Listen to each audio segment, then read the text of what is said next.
go ahead. We have, yeah, thank you. And by the way, Brian's our second. Thank you.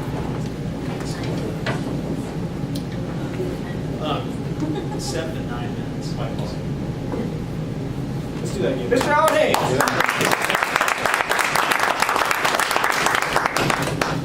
All right, so there we were, 4 underage college nerds buying beer in Salt Lake City, Utah. It was spring break. We were going to go party. Well, Mr. Toastmaster, fellow Toastmasters and guests, you don't just go party in Salt Lake City. See, it's a semi-police state. There are police everywhere. You can't drive a couple of blocks hardly without running into police. The grocery store I worked at was crawling with police. They hired off-duty sheriff's deputies as security guards there. So we had security guards. They were walking around. These guys were walking around, with their pretty serious faces and patrolling. They were up in the catwalks with binoculars, and they were looking for shoplifters, and they love to bust shoplifters too. They really kept the shrinkage down there. But if we were going to have fun, this kind of fun of drinking, being underage, it was going to have to be very carefully planned. We were a little nerdy about it, and we made sure that we were drinking the highly regulated Utah 3.2% alcohol beer to start with, so that sort of limits the upper level of how drunk you can get. And then my friend's parents were out of town, so we had a location we could go to that was nice and secure, and stay out of trouble. Great plan, except the 4 of us were me, the friend with whose parents were out of town. We had a guy that he was our age, but he looked 30 years old. He had a mustache. And then another guy that was a returned Mormon missionary.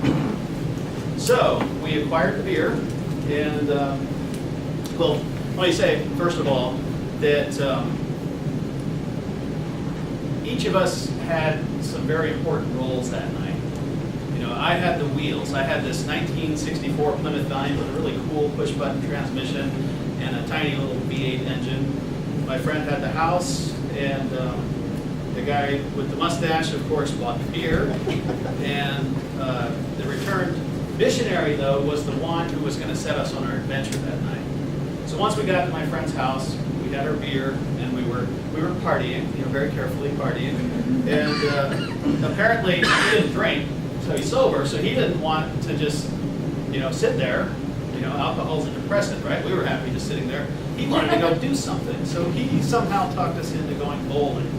We had to recompute all the variables and everything because now there's changed things. You're navigating police, again, the gauntlet of police out there. But, he was sober, he could drive my car and take us, and we thought, well, we'll be okay. So we head out in the car, and guess what? We got maybe half a mile. There's a police car right next to us. So those of us that were drinking got nervous, so we had him turn up the street. And he turns up there. What we didn't know is the police had turned their lights out. And were stealthily following behind us. So that as soon as we stopped to make our turn, the sirens go off, and the spotlight goes on us, and they get on the megaphone. The people in the back seat, put your hands on top of your head. In the front seat, put your hands on the dashboard. Now! It's like, okay, we got a body in the trunk or something? So we waited there for a few minutes, waited like this. And after a few minutes, a couple more police cars showed up, and they put their spotlights on us. And so now they got back on the megaphone thing. The driver, please step out of the car. I was in the passenger seat, okay, but I was intoxicated. But I was, a responsible kid. Except for the intoxicated part. But I heard that, and I got up out of the car, and I realized, oh, the driver. Okay, and I got back in the car, and of course, the police were probably chuckling back there. I couldn't see them because of all the spotlights shining at us. But my friends in the car were pretty well lit up, and you could see they were chuckling, like this. It was funny that I did that. Anyway,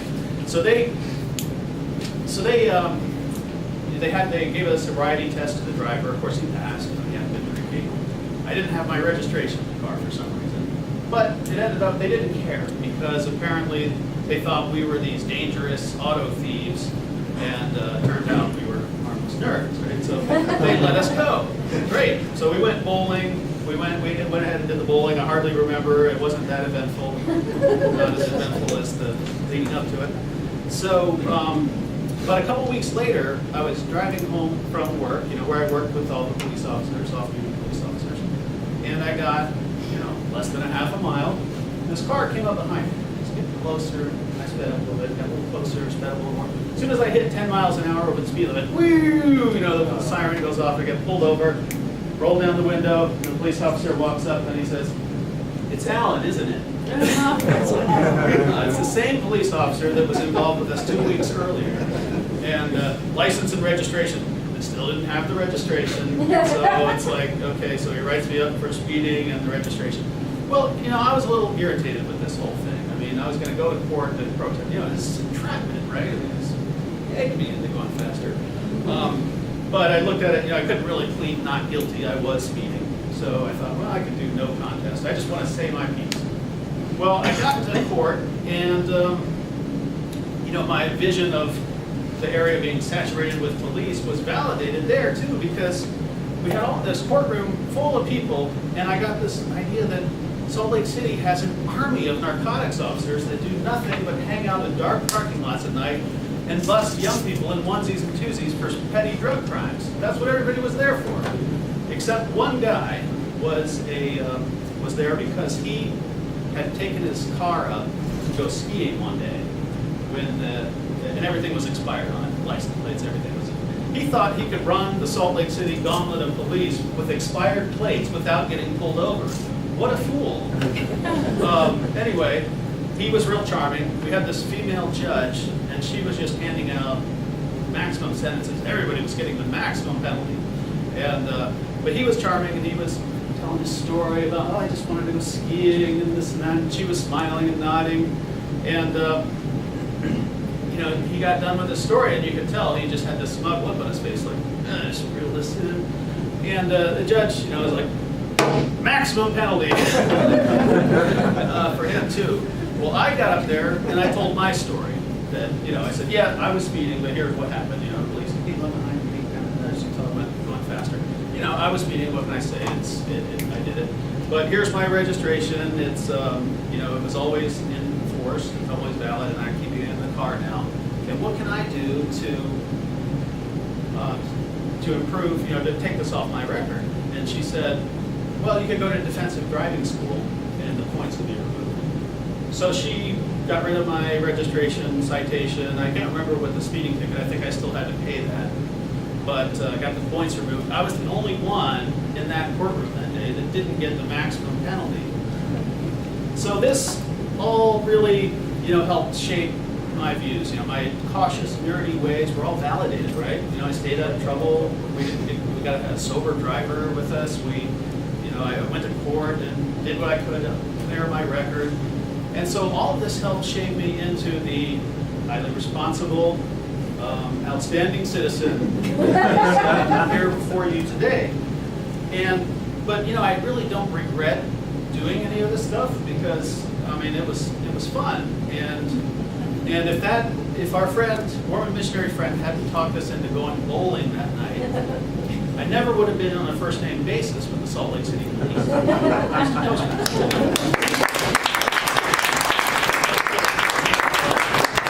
That's great.